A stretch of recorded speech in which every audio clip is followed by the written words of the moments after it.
Bom dia para quem é de bom dia, boa noite para quem é da boa noite, 93 para quem é de 93, paz profunda para quem é de paz profunda, Shokurei para quem é de Shokurei hoje, porque a gente vai falar sobre Reiki, que é um assunto que a galera estava pedindo faz bastante tempo, né? E como o Rodrigo é muito preguiçoso e não quis falar com a gente foi procurar alguém que manja de verdade para falar. E o Robson também não quis falar, então a gente vai chamar alguém expert no assunto para a gente explicar um pouquinho sobre a história, como é que funciona, para que serve, se existe reiki quântico, reiki xamânico, tudo o que acontece. Então, antes de chamar o nosso convidado de hoje, pelo Projeto Mayhem, Rodrigo Lutardo. Ó, em minha defesa, eu tinha um canal que eu falava só sobre reiki. Não vou falar o nome para vocês não encontrarem. Eu cansei. Então, Bruno, você é um herói, tá? Você é um herói. Pelo Projeto Mayhem também, Florindo Peixoto. Hoje eu vou fazer as perguntas de noob, porque disso daí eu não manjo nada. Diretamente do Japão, Robson Belli. Ohayou gozaimasu para quem está aqui comigo, Konbanwa para quem está no Brasil. Continuar chovendo à tarde, isso em outro horário. E eu só quero fazer perguntas polêmicas do porquê, por exemplo, ele acha que o reiki não é tão bem aceito no Japão, principalmente pela família do fundador. Diretamente do Pedra de Afiar, Paulo Jacobina. Fala galera, tudo bem? Aproveitando a deixa do Robson, vou também questionar se faz sentido o reiki ser considerado uma prática integrativa complementar e estar no SUS ou não. E, finalmente, do nosso reino da bruxaria, André Correia. Saudações, seres humanos. Hoje eu estou interessado em saber se, em vez de doar energia, a gente pode tomar ela também, porque, né, se no SUS fazem isso, pode ser de graça essa cura. Salve. E agora o nosso convidado de hoje, Bruno Cassaro. Seja muito bem-vindo. Eu já fui participar do podcast dele, então recomendo muito. E hoje ele veio para cá para a gente vai conversar um pouquinho sobre reiki, sobre tarô, sobre uma porrada de coisa. Salve, Bruno. Como que você tá? Olá, pessoal, boa noite. Satisfação estar aqui com esse time de peso aí. Esse pessoal é fera, hein? Gratidão pelo convite. Hoje eu não vim como professor de tarô, né? Hoje eu vim como mestre Reiki. E a ideia é a gente trazer aí um pouquinho da contextualização do que realmente é o Reiki, que na verdade não se fala Reiki, se fala Reiki, né? E trabalhar um pouco os conceitos e também contar umas histórias aqui que tem muita história o Reiki, viu, gente? Muita história. Pode começar? Não, aqui pode começar, cara. Que você já conhece aqui, sabe que é a primeira vez que você vem aqui, então a gente quer saber, cara. Você estava criança lá na igreja, comendo hóstia, com todo mundo na fila, menos o Robson, e aí de repente, 30 anos depois, você está passando o reiki, que segundo a Igreja Universal é a massagem do diabo. Como é que é isso? Então vamos começar do começo, né? Fui criado até os 24 anos dentro da Igreja Adventista do Sétimo Dia. Vocês conhecem? Então, Igreja Adventista do Sétimo Dia, fui criado, educado para ser pastor, tá? Com 19 anos, prestei um concurso, passei e ia fazer faculdade de teologia no Texas. Aí meu pai se separou da minha mãe e eu falei, putz, agora não vai dar para eu ir lá para o Texas, vou deixar para depois. E aí eu fui fazer análise de sistemas. Então, estudei análise de sistemas, me formei, comecei a prestar consultoria, trabalhar com grandes projetos, sou gerente de projetos de formação, já toquei projetos de 30, 40 milhões. E durante muito tempo, até mais ou menos uns 24 anos, eu acreditava que a alma era mortal, que quando você morria, você ia ficar descansando ali no túmulo até um dia Jesus voltar, ressuscitar todo mundo e levar para o céu, né? Alguns seriam arrebatados, que nem disse a nossa amiga Baby Consuelo, ou melhor, Baby do Brasil, né?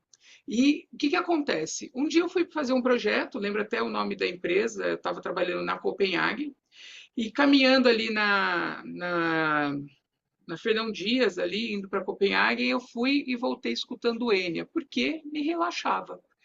A memória que eu tenho desse dia é eu escutando Enya. Meu pai gostava muito de Enya. e a gente escutava escondido, porque na igreja não pode, porque New Age, né? Nova era e tal. Bom, voltei desse projeto, já estava morando sozinho em São Paulo, deitei para dormir no quarto e começou a me dar um desconforto muito grande, uma falta de ar, uma sensação de aprisionamento. Bom, falei, tô com alguma coisa aqui nesse quarto, vou dormir na sala. Peguei o colchão, tirei da cama, joguei na sala. Fui dormir. Dormindo, de repente comecei ali, quando você está pegando sono, começou um barulho de dínamo, um barulho de como se fosse um motor meio falhado. E eu, aquele vrum, vrum, vrum, vrum, vrum, vrum, eu pensando na minha cabeça, esse motor da geladeira vai pifar. E o vrum, vrum, vrum, vrum, vrum, tô de pé. Falei, nossa, levantei muito rápido, né? E eu comecei a observar o entorno, eu olhei para baixo, vi uma luz azul no meu peito, aquilo eu achei o máximo, falei, estou sonhando. Olha que legal, que incrível. Fui, dei uma volta pelo apartamento. Quando eu volto para a sala, estou eu deitado no colchão na sala e eu voltei e acordei. Pensei comigo, fiz uma projeção astral? Claro que não. Pensei comigo, estou esquizofrênico. E comecei a pesquisar sobre esquizofrenia no Google, né? Que, afinal de contas, o Google é o melhor médico que a gente pode ter. E aí eu lia os relatos de esquizofrenia, eu falava, caramba, será que eu tenho isso mesmo? Eu falei, vou fazer diferente, eu vou colocar os sintomas que eu tive, que foi um pinicamento, porque estava recente, tinha acabado de acontecer, às 3 horas da manhã, um pinicamento, o barulho na orelha, a sensação de descolar, né? E acordar já de pé. Fui digitando esses sintomas no Google e eu caí num livro do Wagner Borges. E aí eu comecei a ler, aí fui de um vídeo para o outro, do outro, falei, putz, isso que eu fiz foi uma projeção astral. Se isso que eu fiz foi uma projeção astral, peraí. Então significa que aquela história de alma penada, de espírito, de plano astral, tudo isso existe e eu fui enganado durante 24 anos. Então isso desconstruiu todas as minhas bases religiosas. E a partir daí eu fui tentando reconstruir. Aí pulo um passo, estou eu lá trabalhando na empresa, um monte de pressão, na minha cabeça todo mundo me perseguia, e eu abria a empresa, acendia a luz e apagava a luz, todo dia. Acendia a luz e apagava a luz, eu morava na rua da empresa. E aí, um dia eu falei assim, não, eu tenho que me desconectar disso aqui, eu preciso fazer alguma coisa fora daqui. Falei, já sei, eu vou fazer um curso no Senac. Eu tinha acabado de fazer a pós-graduação em gestão de projetos. Falei, vou fazer um curso no Senac. Aí eu invento uma história, que eu estou fazendo o curso, ninguém vai me encher o saco, estou fazendo o curso. Né? Beleza. Aí eu entrei no Senac para procurar lá na lista de cursos. E aí eu comecei a olhar, né? Putz, Excel, já conheço bem. Olha, tem um curso de programação aqui, pô, mas eu vou fazer programação, já estou no cargo de gestão, não vou usar isso para nada. Bom, já sei. Tem um negócio aqui, ó, chamado Reiki. É esse aqui mesmo. Eu lembro que eu paguei R$ 400 no curso, pus o cartão lá, paguei, e aí o curso começava dali 2 semanas. Aí eu falei, bom, começa daqui 2 semanas, então deixa eu pesquisar um pouco o que é isso, né? Aí eu entrei lá no Google e fui pesquisar o que era o tal do Reiki. Eu não sabia nada e a descrição que o Senac punha, terapia, prática terapêutica, não sei o quê, não me servia de muito.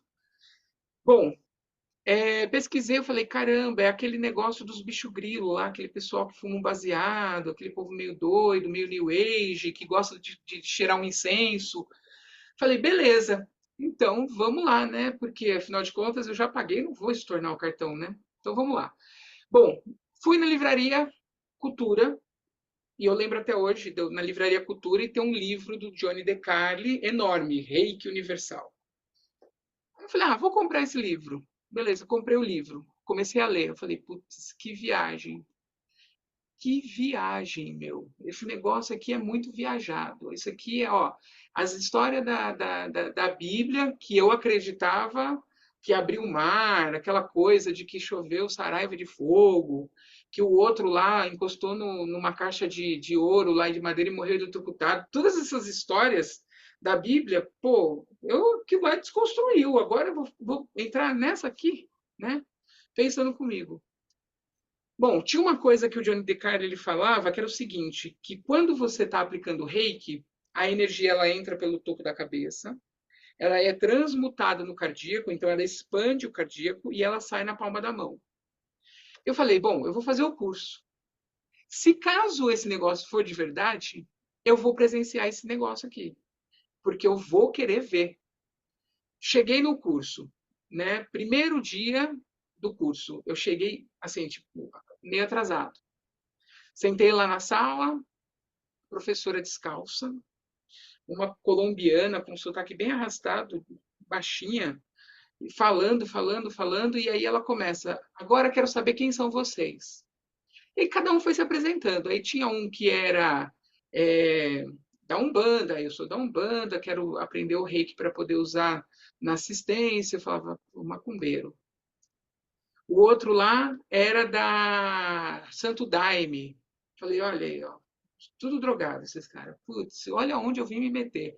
Aí vira o outro e fala, eu gosto de brincar com umas cartinhas, faço leitura de tarô. Falei, brinca com as cartinhas lá, engana os outros, engana a trouxa. E aí eu falei, bom, vou falar de mim? Eu não tenho nada para falar. Eu vou falar que eu era crente? Esse povo vai me trucidar. Então eu contei a história da saída do corpo, né? E quando eu contei a história da saída do corpo, todo mundo da turma achou que eu era o mais esquisito. Então, gente, eu fui com muito preconceito para o reiki. Passado ali a primeira aula, a segunda aula, a professora ensinou a gente a ver a aura. E eu falei, esse negócio eu vejo desde criança. É porque eu sou míope, eu uso óculos, então dá essa sensação de que tem um negócio ali em volta da pessoa, mas é porque eu sou míope, não é que eu vejo desde criança aí. Bom, aí a gente foi fazer a prática do reiki. Aí ela, fechem os seus olhos e vocês vão aplicar o reiki. O reiki é assim, assim, assim, ensinou lá. Aí eu falei, vou fazer de olho aberto esse troço.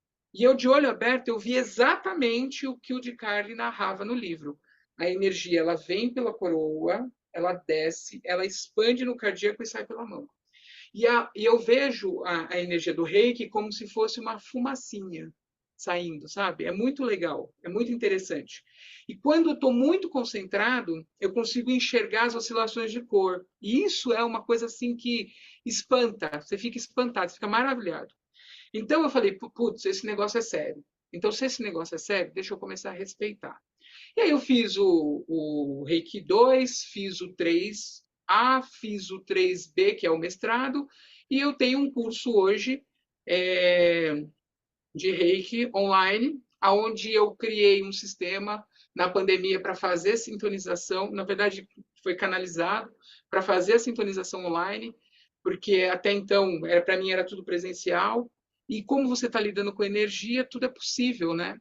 Então a gente acaba se conectando com as pessoas e consegue fazer esse processo. Então foi assim, né, que eu acabei fazendo. Depois eu fiz um curso de Reiki, porque eu queria me especializar com uma outra linha de pensamento da família Hashimoto, de uma mestre americana que fez com a família Hashimoto. E aí é uma outra linha de pensamento. Fui também estudar, tentar entender um pouco da onde veio, qual é a origem de tudo isso, né? Porque Mikao Usui, que é o patrono do Reiki, será que foi ele mesmo que trouxe isso? Então também tem umas teorias meio malucas, que às vezes eu arrumo algumas encrencas aí em alguns grupos, né? Porque na minha crença o Reiki não nasce com o Sui, ele é mais antigo que isso. Então a gente vai falar um pouquinho sobre isso. Vocês querem fazer alguma pergunta aí? Maravilha. Tá tranquilo, vamos mandar ver. Então, o que é o reiki? Como é que começa isso? Então, primeiro a gente precisa entender o que significa a palavra, a expressão japonesa Reiki. Rei é espiritual e Ki é energia. Ki é energia ou força. Espiritual do rei vem de espírito. Então, é a mesma energia que movimenta a vida. Tá? Então, quando a gente ouve as pessoas falarem que o Reiki é a energia universal que está disponível no universo, aquilo me dá até um tremelique. Por quê? Porque é fundamental a gente ter essa conotação espiritual. porque é uma energia espiritual. E aí, quando você começa a perceber, você começa a trabalhar com reiki, você vai descobrindo que essa energia espiritual é a mesma do prana, é a mesma energia do chi, é a mesma energia do Tsukiomi Hikari, lá, o Kyomi, é a mesma energia do Jurei. Então, você vai percebendo que essa energia, que é a mesma energia do passe espírita, é uma energia que nós temos a habilidade de canalizar e doar. Todos nós temos a habilidade de sermos reikianos. Quando você faz o curso, você, na verdade, acaba desbloqueando alguns fluxos de energia que facilitam nesse processo. Mas todos nós temos a habilidade de sermos reikianos, tá? Então, o que é o reiki? Ele é uma energia que você pode doar, que a sua mãe doa para você desde pequenininho. O que a gente faz? Olha só como é instintivo isso. Quando você toma uma batida na cabeça, qual é a primeira coisa que você faz? Você põe a mão, não é? Quando você chuta lá a quina do armário com o seu dedinho mindinho, depois de falar aquele palavrão, a primeira coisa que você faz é pôr a mão. Por quê? Porque a gente tem esse instinto de que a nossa mão ela tem esse poder de cura. Então, o reiki é algo que é disponível para todo mundo, e a técnica do reiki ela é muito simples, porém ela tem uma efetividade. Você consegue perceber, a pessoa percebe a diferença quando você recebe o reiki, você sabe que você recebeu o reiki. É uma coisa que eu não consigo dizer para você, que inclusive nem quero, que tenha uma ciência por trás. Mas eu sei que a experiência é única, e cada um vai sentir essa experiência da forma como sentir ali, e vai ter essa interpretação. Então, para que serve o reiki? O reiki é uma técnica japonesa desenvolvida por um japonês chamado Mikao Usui, que tem a finalidade de promover cura e bem-estar. Então, a energia do reiki ela vem com esse propósito de promover cura e bem-estar. E por que ela está nas práticas integrativas lá do SUS? Porque foi percebido ao longo desses anos que ela promove cura e bem-estar. Então, quando você está trabalhando ali com a energia para pessoas que estão acamadas, para pessoas que estão com algum tipo de enfermidade ou até mesmo em tratamento paliativo, você consegue trazer para aquela pessoa um maior conforto, tá? Você desbloqueia, como na acupuntura e como na quiropraxia, você desbloqueia os fluxos de energia do corpo, aplicando a energia, dando golpes de energia. Paulo? Perfeito. Vamos pegar um trecho que você comentou, aí que você falou que todo mundo, tese, pode fazer, todo mundo está habilitado, é como Jurei, é como Narval, é como Ki, é como passe magnético, né, que os espíritas falam. E o que difere o reiki, então, dessas outras coisas? Por que você fazer uma iniciação para ganhar um símbolo específico para você fazer isso e não, por exemplo, apenas frequentar um centro espírita ou ler um manual de passe magnético e começar a fazer isso por conta própria? Muito boa a sua pergunta, Paulo. Vamos pensar no seguinte: vamos tirar a premissa de que o reiki é uma prática de terapêutica. Vamos tirar essa premissa. E vamos colocar no lugar uma outra premissa. O reiki é uma técnica de magia japonesa. Troca isso por isso. Uma vez que a gente percebe que o reiki ele tem origem no Shugendo, que é o budismo esotérico, que Mikao Usui não era monge cristão, ele era um monge de uma vertente do budismo chamada Tendai, e ele estudou todas as práticas durante o período que ele deixou de ser comerciante e foi virar monge.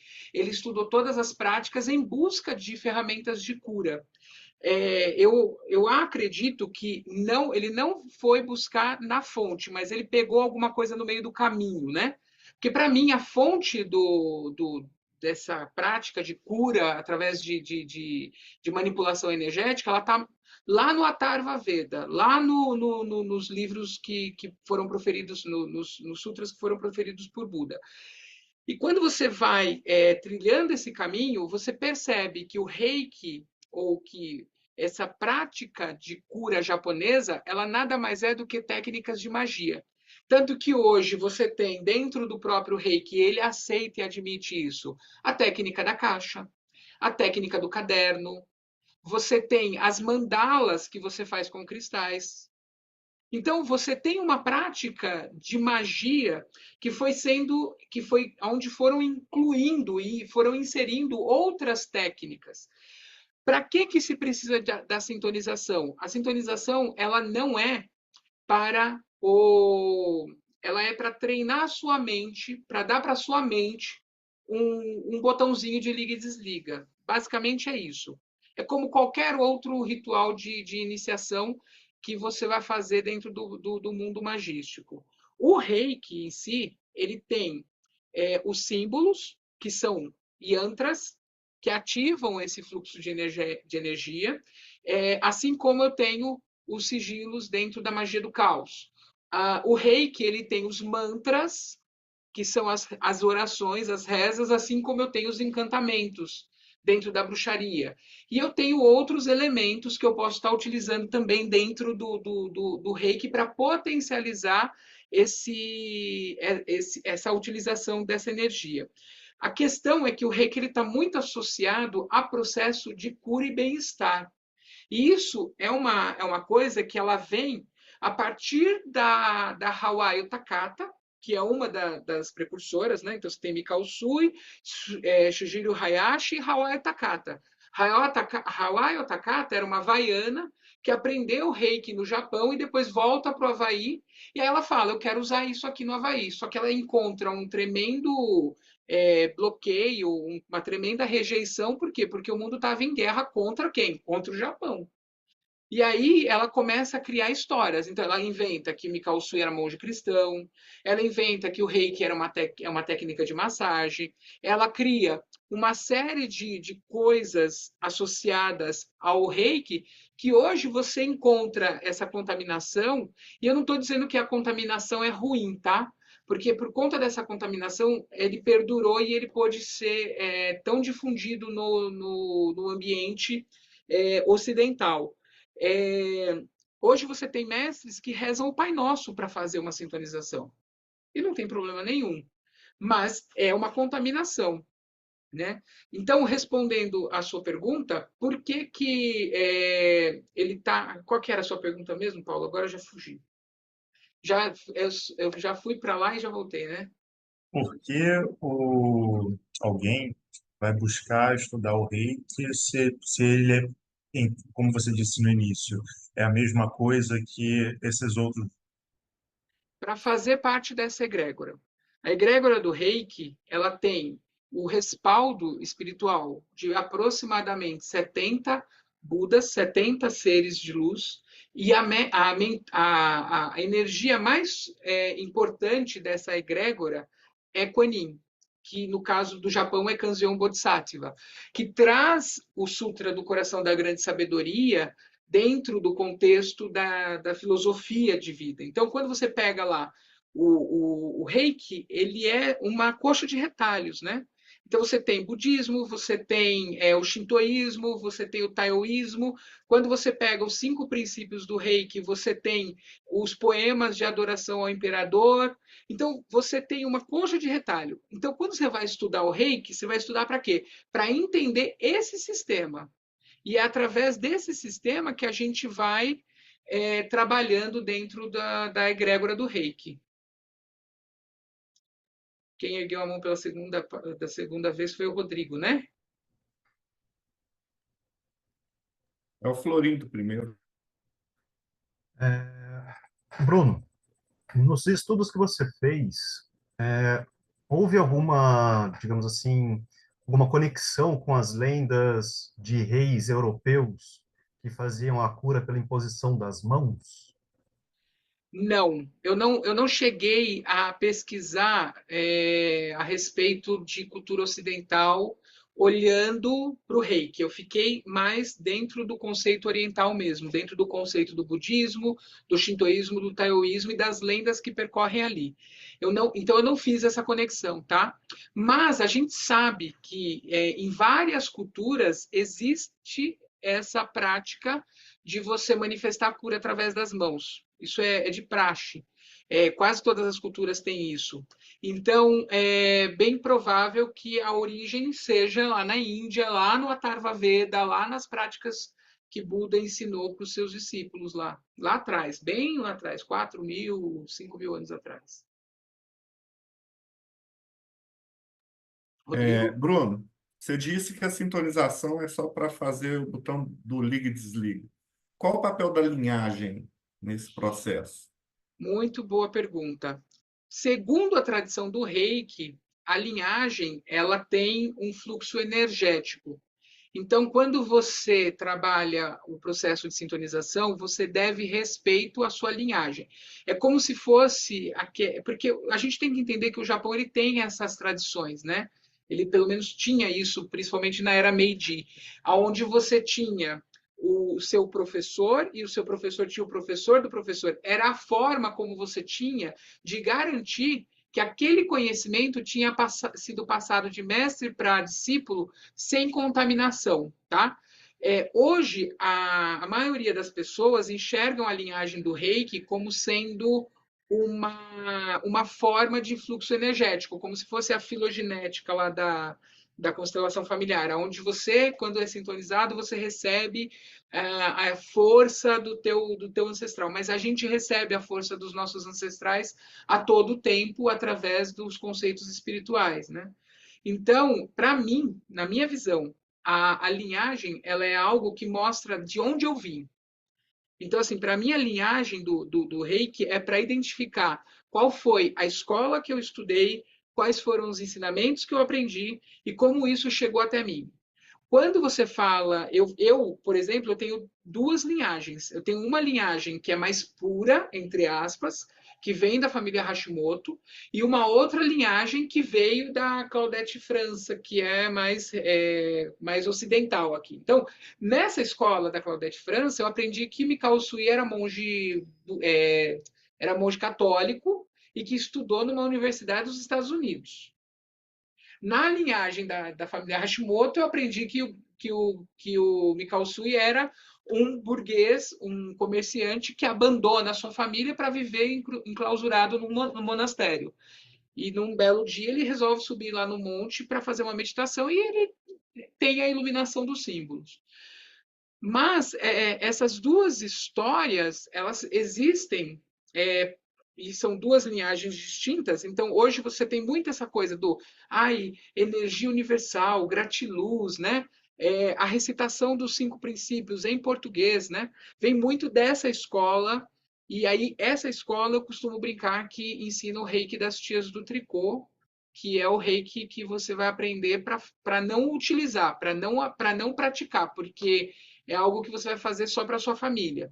E a outra escola, que é mais aprofundada, ela traz o reiki como uma filosofia de vida, onde você tem que, o tempo todo, estar pensando com a mente de reikiano.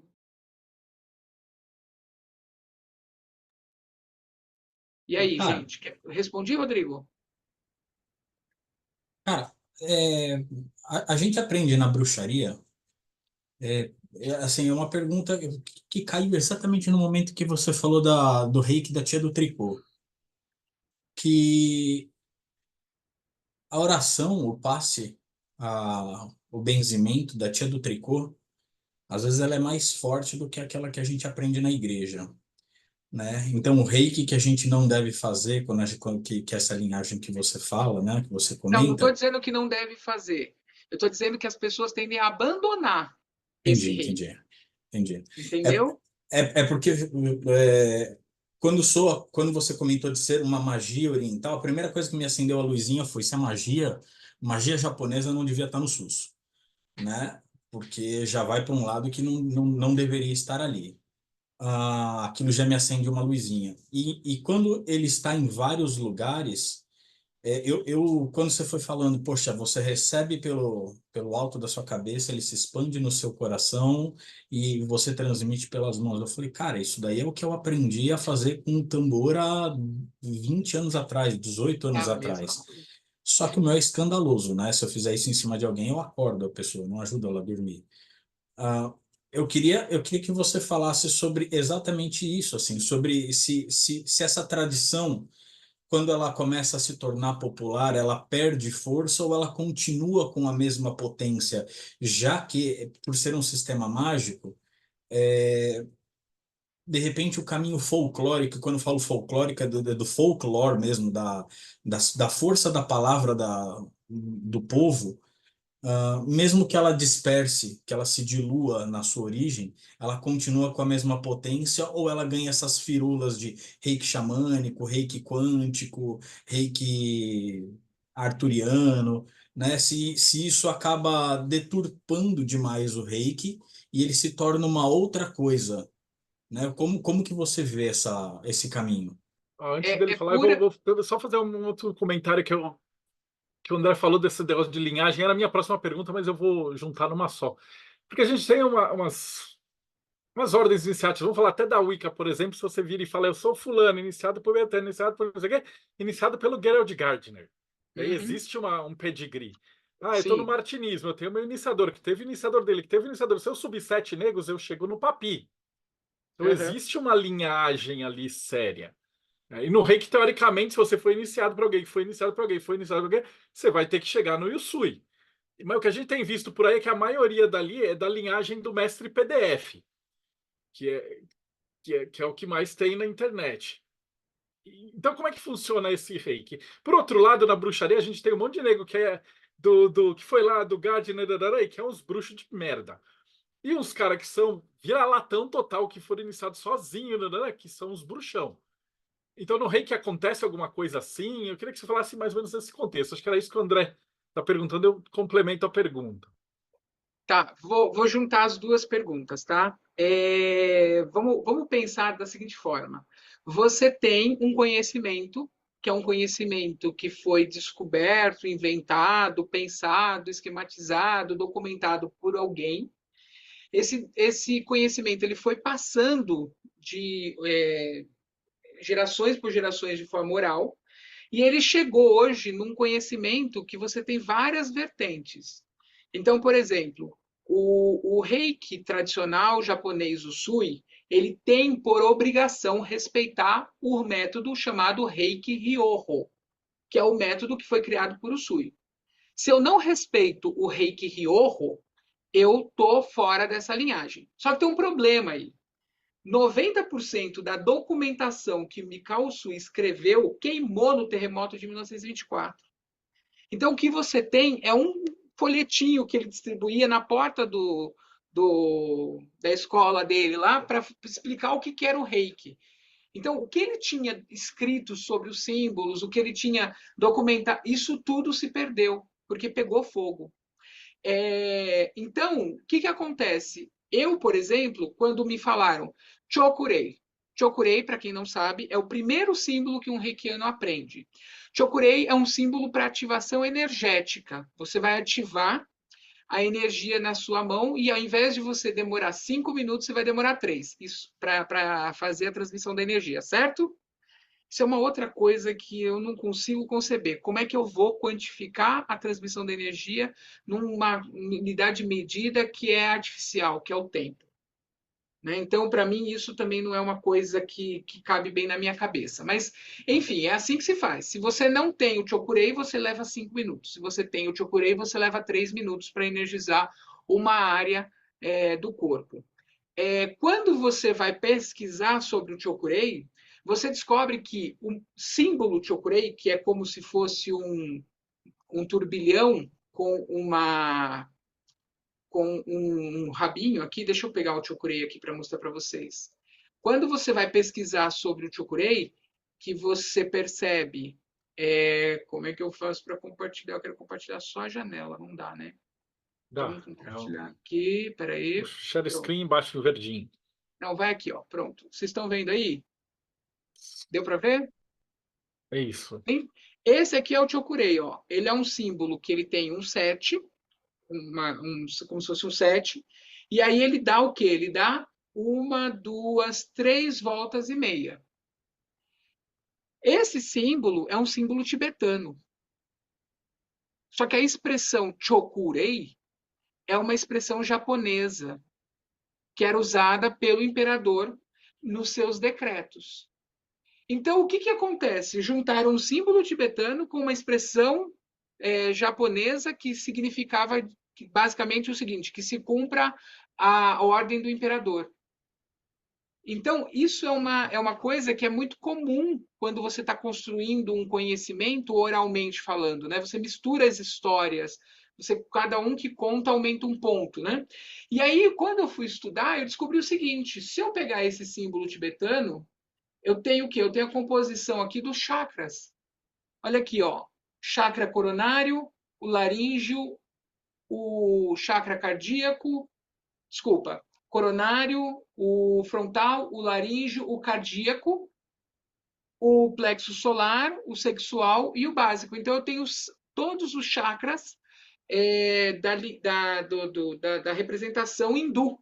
E se eu fizer o fluxo da energia, eu sigo, ó, o caminho da Kundalini. Ó. Eu estou descendo do chakra do coronário para o básico.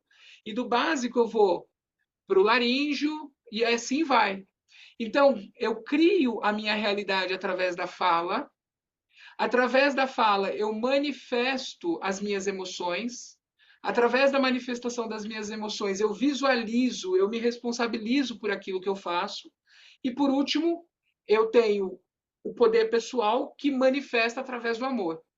Então, você tem uma historinha que é contada nesse símbolo, só que ninguém explica isso nos cursos de Reiki.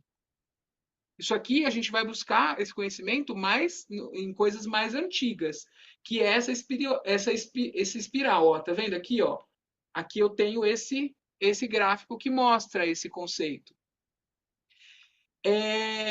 Quando a gente faz essa associação, coronário básico, frontal sacro, laríngeo, plexo solar e o cardíaco, a gente entende que esses fluxos energéticos eles estão conectados. E aí, quando você vai aplicar o Reiki, se você faz essa duplinha, você tem uma eficiência maior na aplicação. Mas isso é uma coisa que a gente aborda quando a gente fala de técnica. Então, olha só, eu tenho um símbolo que eu tô utilizando, que eu estou demonstrando, né? Que está conectado a uma palavra que está dentro, são de culturas diferentes.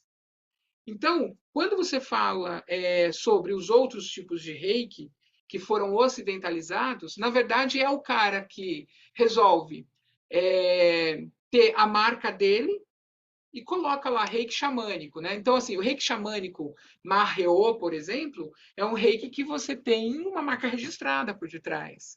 O reiki do ouro, que é um reiki aí também que o pessoal faz bastante, é um reiki que tem uma marca registrada por trás.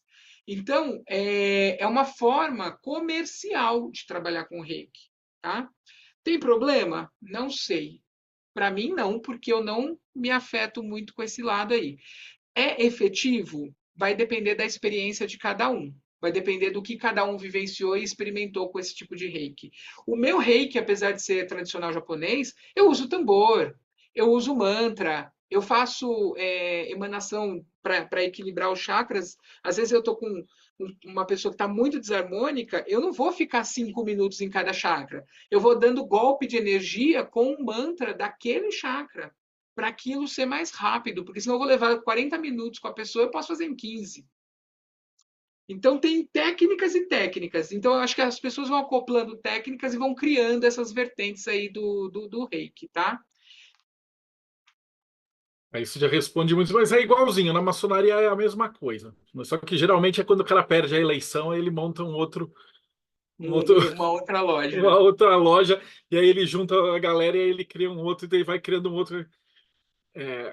Depois a gente vai conversar um pouquinho, mas até que ponto é aceitável isso é reiki? Porque a hora que você começa a misturar Atlante, tem hora que não é mais cachorros da reiki. lua, venusianos... Não é mais reiki.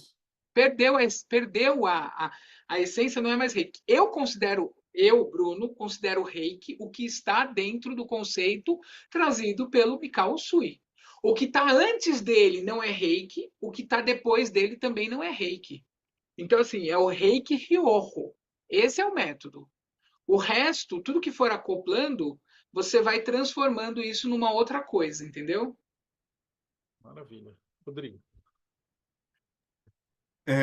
Você disse que o reiki ele absorveu um pouco da tradição magística japonesa. Pelo menos é isso que eu entendi. O Shugendo, né? O budismo Shugendo, que é o budismo esotérico. E tem uma questão na magia oriental, que é a magia feita com a escrita. Você faz, o Robson pode explicar melhor, e você vai e escreve a magia. No Reiki, você tem que escrever os símbolos. Chegou num certo. Isso aí, Robson. Isso. Obrigado Robson, por fala alguma ilustrar. coisa para a câmera filmar você. Bom, aqui está um, né, desses sigilos, do qual o nosso colega está mencionando, né? E esse aqui é um verdadeiro, feito por um sacerdote shintoísta, né? No caso. E sim, tem essa questão do símbolo muito forte na magia japonesa, tanto quanto na magia ocidental. E aí eu me deparo, quando estou chegando lá nos finalmente do Reiki, que algumas senhorinhas elas não sabiam escrever os símbolos em japonês. Eu fiquei um tempão tentando fazer o negócio direitinho, minha caligrafia é a pior possível, mas eu tentei fazer cada traço. Como é que fica essa questão que o ocidental não tem essa tradição, É, entendeu? primeiro eu tenho que mostrar um outro desenho aqui para você entender isso aqui, Rodrigo, que é o seguinte: o símbolo original também não é. Então, por exemplo, quando você aprende um símbolo chamado Sai Reiki, que é este símbolo aqui, isso aqui já está contaminado, sei lá, 2, 3 mil anos. Porque o símbolo original desse Sai Reiki é a sílaba Ri do sânscrito. Então, você tem uma perda disso aqui. O que acontece aqui? É a concepção da ideia. No Reiki, os símbolos eles já estão tão, já viraram tão, tem uma solidificação, um conceito tão forte dessa egrégora que aquele símbolo que parece um dragãozinho feio ali, ele também, ou ele, ou nada, pouco importa. O que importa não é você saber desenhar o símbolo. O que importa é você visualizar o símbolo e esse símbolo trazer aquela frequência vibracional para você. O símbolo não é para ativar a energia, o símbolo é para ativar você. O que as pessoas fazem é depositar no símbolo a intensidade do poder. O poder não está no símbolo, o poder está em quem está aplicando o reiki. Tanto que eu vou fazer reiki, eu vou ficar desenhando o Honshaze Shonen, que é um símbolo gigante, que é dificílimo. Eu visualizo ele e eu repito o mantra, porque eu sou muito auditivo. Então, para mim, funciona mais o mantra. Tem gente que vai funcionar mais visualizar o símbolo. Então, imprime um papel, coloca na frente ali e usa o papel. Você não precisa desenhar o símbolo. Você mentaliza ele, que também funciona. Eu já fiz vários experimentos em relação a isso. De fazer com símbolo, sem símbolo, de ativar e não ativar. Sempre o empecilho que impede daquilo funcionar sou eu. Eu é que impeço que a energia flua como tem que fluir quando eu não quero usar o símbolo. Por exemplo, já teve situações em que eu precisei fazer um envio de reiki à distância, e aí depois que eu fiz o envio, eu esqueci, putz, eu não fiz o Honshaze Shonen. E aí? Aí a pessoa me liga, nossa, você me mandou reiki, tô tão leve, tão tranquilo. Eu falei, pô, então funciona sem eu precisar ativar o símbolo? Porque sou eu, não é o símbolo. O símbolo é um mecanismo de treinar a tua mente, que é a hora de você se concentrar para fazer o envio da energia, entendeu? Eu Respondi? desenho cada traço. Então, mas aí vai condicionar a sua mente. Eu sou mais da pronúncia. Então, por exemplo, você não vai me ver falando o Gokai em português, porque eu acho que o Gokai em português não manifesta a energia como tem que ser. Você não vai me ver falando os símbolos com a pronúncia errada, porque também não manifesta. Então, eu procuro fazer o som ser o mais original possível, daquilo que eu conheço. Florindo. Estava falando de símbolo. Os símbolos, né, sob algumas óticas de alguns estudiosos europeus, a simbologia ela pode estar tanto ligado à fase clara quanto à fase escura.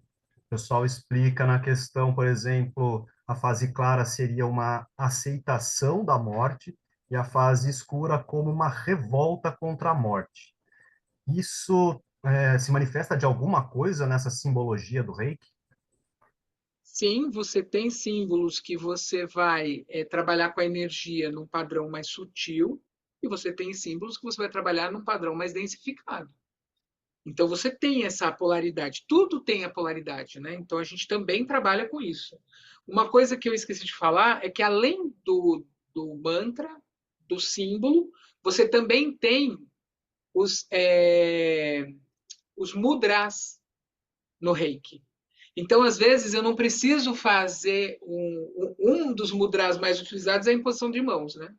Mas às vezes eu não preciso fazer um símbolo. É só eu fazer um mudra, por exemplo, o mudra gachô, eu já consigo me conectar. Então, eu faço um mudra, eu também consigo ativar energia através dessa forma, né? De posicionamento das mãos. Respondi você, Florindo? Paulo. Perfeito. É, só para entender a questão. Você falou agora, por exemplo, que o símbolo ele acaba condicionando, né? O símbolo escrito ele acaba condicionando e que isso não necessariamente você precisa dele. Por exemplo, que você falou do Reiki à distância, sem você, em tese, ativar o símbolo do Reiki à distância. É, então, dentro de um processo desse, na questão de aprendizado a respeito do Reiki, a gente poderia estabelecer que é quase como o Buzz Lightyear, entre muitas aspas, obviamente. Você vai aonde a sua vontade lhe permite ir. Então, se a pessoa, uma pessoa ela poderia desenvolver uma técnica de Reiki sozinha, então, nesse caso, ou ela pode falar, não, eu sei aplicar Reiki, nunca estudou com ninguém, nunca fez nada, e aí, nesse caso, ela pode dizer que ela aplica Reiki sem falar o símbolo, sem entoar um mantra ou fazer tá? Você pode explicar para a gente como é que isso funciona, por favor? Ou se é possível, de fato, né? É que assim, Paulo, a gente fica mais. Tem uma frase do Mikao Sui, que eu vou até puxar aqui para ler ela na íntegra. Ele fala assim: o universo é a manifestação da vida, eterna e imutável, e a mente humana é a sua expressão finita. Então, o céu é o limite. O problema é a nossa mente que não consegue materializar as questões espirituais. Para a gente materializar as questões espirituais, a gente tem que ter um pensamento abstrato muito poderoso. Tanto que você vê que as pessoas falam, o pisciano que tem um pensamento abstrato, ele aprende mais fácil essas coisas espirituais. Aprende mesmo, porque tem um pensamento abstrato, mas está mais conectado. Não é que está mais conectado, é que o pensamento abstrato é mais fácil para ele do que para um geminiano, por exemplo, que quer fazer conta e quer saber qual é o tamanho qual é a vazão aqui, o fluxo em hertz da energia que está saindo da tua mão. E uma coisa interessante dessa coisa de cada um inventar a sua moda é que já é assim.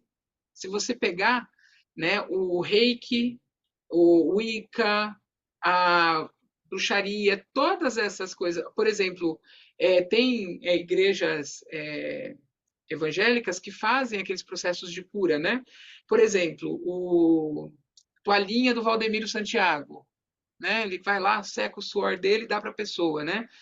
A pessoa se cura. Será que realmente foi o suor dele que curou? É o ritual da pessoa pegar a toalhinha dele e ela acreditar naquilo, que aquilo tem poder, é que transforma aquilo num objeto mágico, né? A mesma coisa, o símbolo é um objeto mágico, não um objeto concreto, mas é um objeto mágico, que ativa uma energia. Não sei se eu consegui explicar, acho que eu viajei um pouquinho na batatinha. Não, tranquilo. Eu queria perguntar para o Robson como é que está o reiki no Japão. Que a gente falou no começo da gravação, que aí se o reiki Bom, veio lá do Japão, aí como é que tá?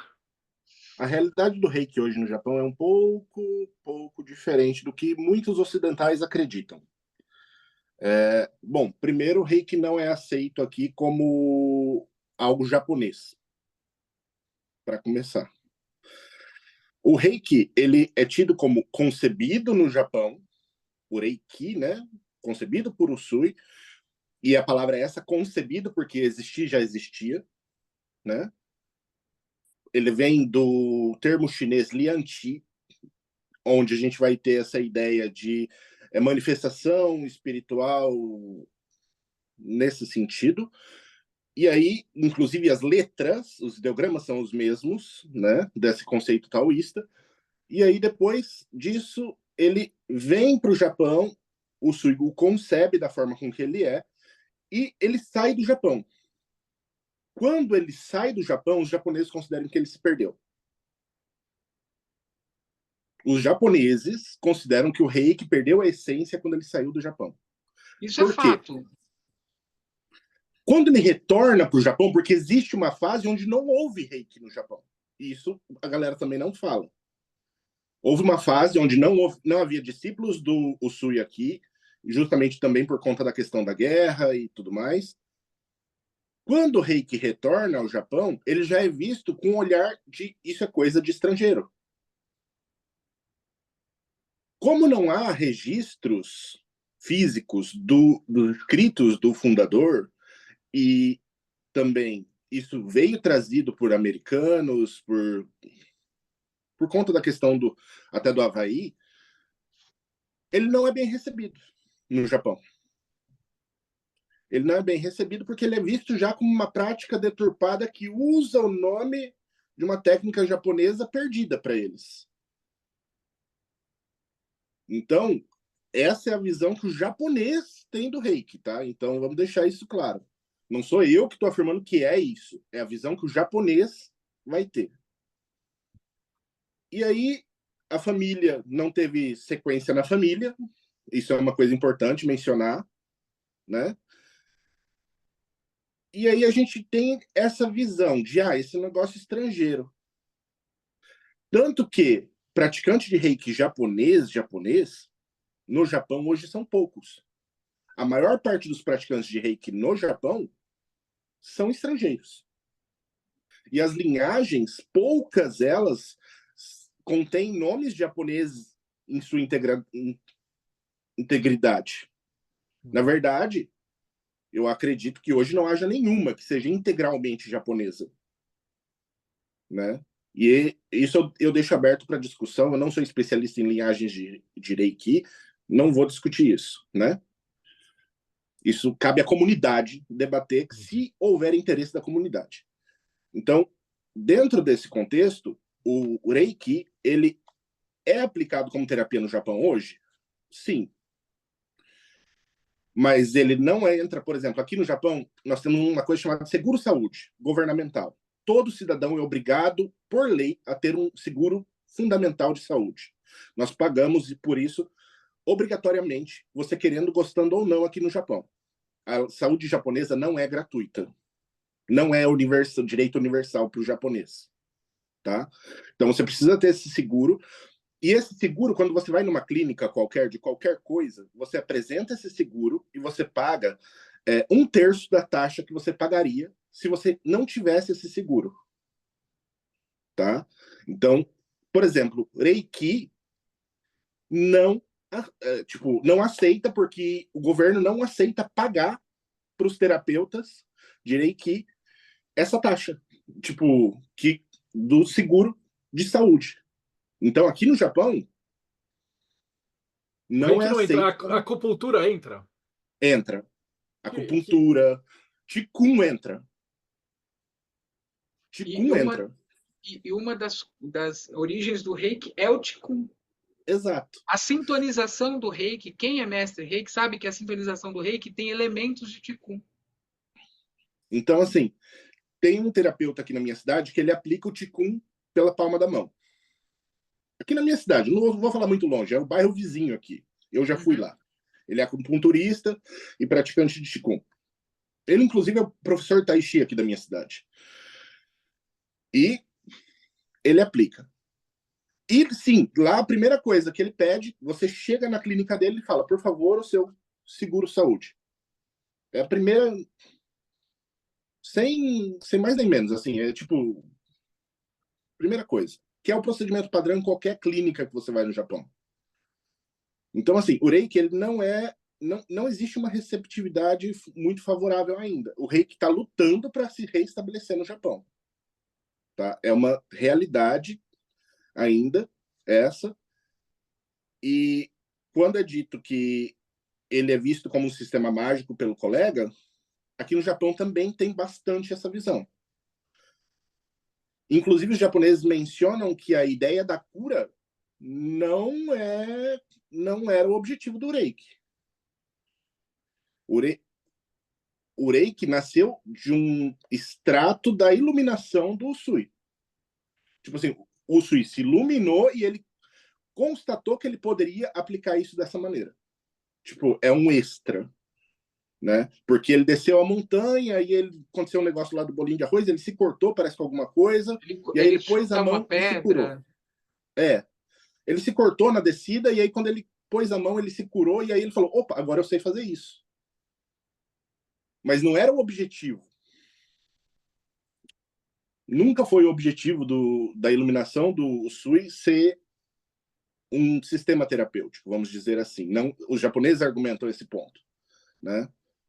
Que o objetivo dele é obter a iluminação como um budista qualquer, né? Então, ele tem esses pontos aqui. Então, assim, o Reiki no Japão, ele sofre ainda para se restabelecer depois dos eventos da Segunda Guerra Mundial. Só que no Japão a gente vai ter inúmeras técnicas, como Jorei, arte Mahikari. A gente vai ter outras técnicas de imposição de mão aqui dentro do Japão, que são muito conhecidas, né? A Igreja Messiânica, por exemplo, tem o Jorei. Ela hoje, no Japão também, se você pergunta qual o número de membros estrangeiros e japoneses, você vai perceber que a maior parte dos membros hoje no Japão, da Igreja Messiânica, é também estrangeiro.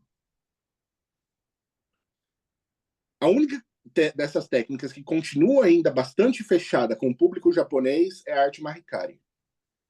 Essa sim, tipo... E ela é muito cara para ser aprendida aqui.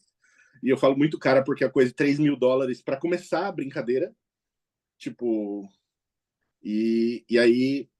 tem essa é a situação dentro aqui do Japão hoje, mas existem terapeutas de Reiki japoneses, estrangeiros, sendo a maioria estrangeiros, ainda aqui dentro do Japão.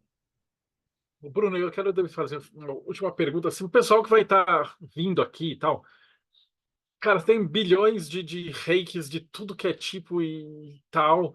Hoje em dia eu vi que dá para comprar no Mercado Livre. Você já compra lá, paga e já ganha mestre 1, 2, 3, 4 e 5 até. Que dá para comprar. E a quantidade de invencionismo é muito gigantesca. Então, que dica você pode dar? Porque quem não sabe nada de reiki, ele não tem como distinguir o mestre reiki quântico da tartaruga da celestial, né? de alguém que é um praticante bom. Que coisas que a pessoa deve observar num curso, em alguma coisa que está sendo oferecida, para ele ter um guia de falar assim, ok, isso aqui a gente vai ter uma noção. Não é nenhuma garantia de que também efetivamente seja sério, mas o que seria umas bandeiras vermelhas e o que seriam umas bandeiras verdes? E eu estendo para os outros, Robson e Rodrigo também. Eu quero complementar a pergunta do Marcelo com a opinião dele sobre iniciação à distância. Ponto. Muito bem, então vamos dividir aqui em 2 blocos. O primeiro bloco é a pergunta do Marcelo. Depois eu vou falar da iniciação à distância, porque eu era um cara que não acreditava, que tinha um certo preconceito com isso, e eu vou explicar como é que isso mudou.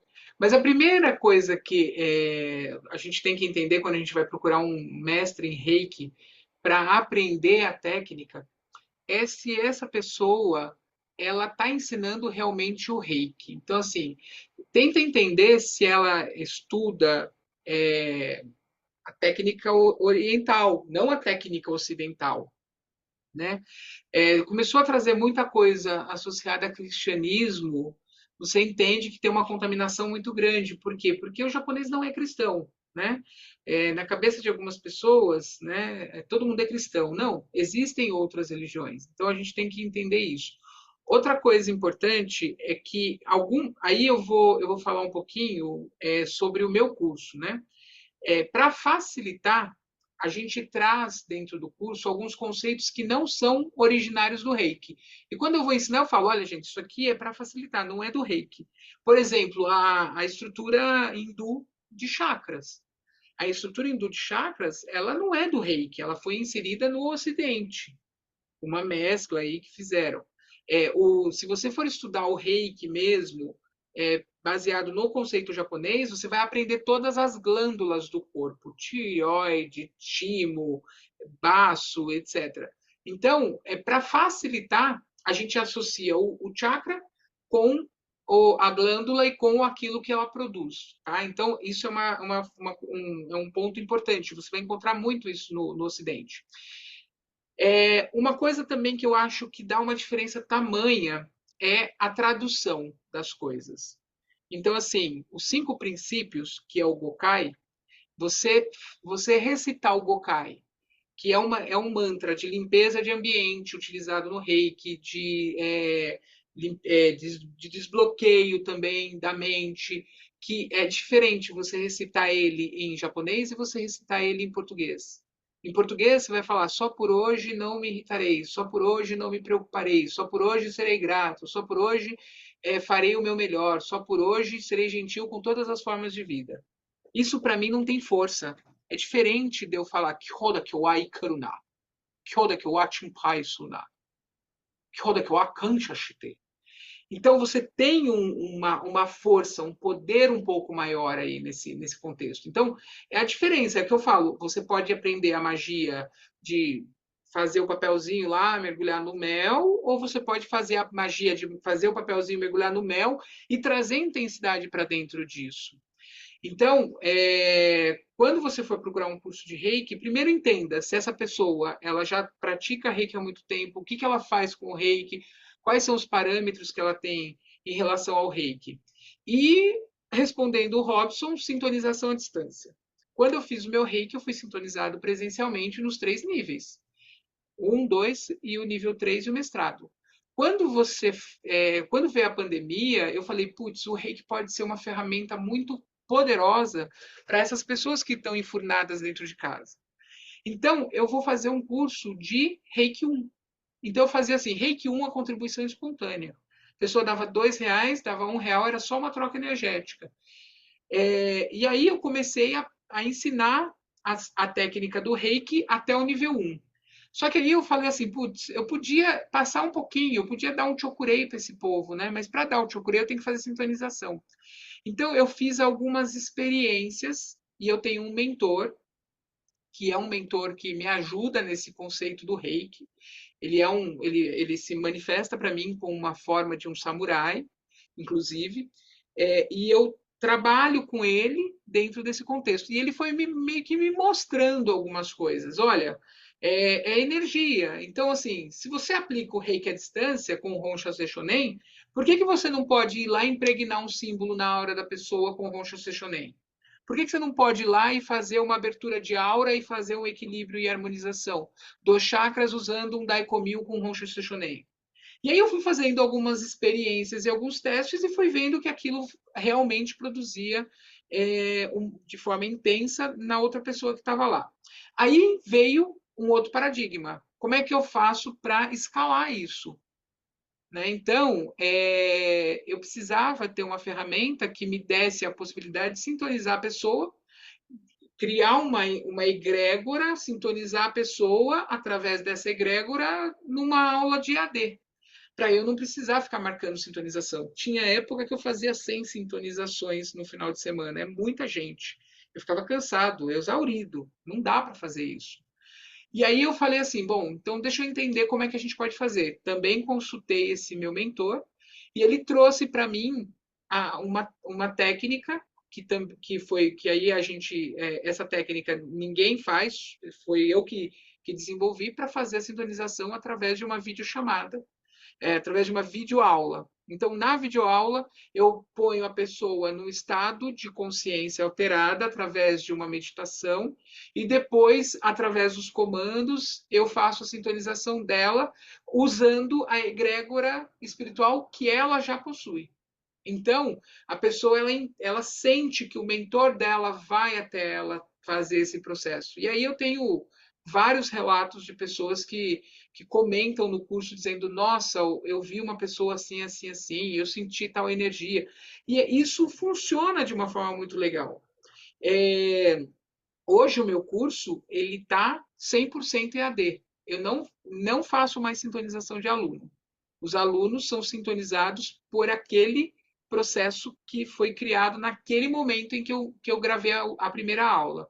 Então, e aí eu falo assim, será que isso vai perdendo força com o passar do tempo?